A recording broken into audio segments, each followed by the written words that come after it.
Hi everyone! Good evening! Ayan, nakaluto na po tayo guys. Ito po ay fried pompano or pampano sa Ilocano. Ayan. Natrito na natin. Dahil bawal ang seafoods kay amo today. Sa akin na itong malaking pompano. Ito pa naman yung pinili kong pinakamalaki.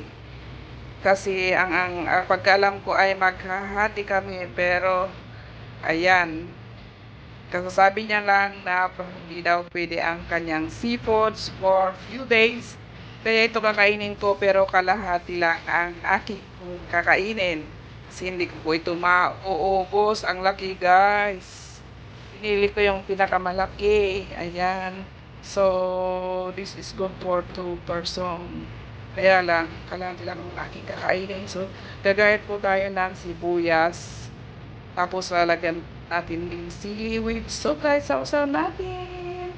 Ito ang ating ulam today at ang kanyang partner ay yung lady finger or okra. Guys, thank you for watching. Bye bye and good evening.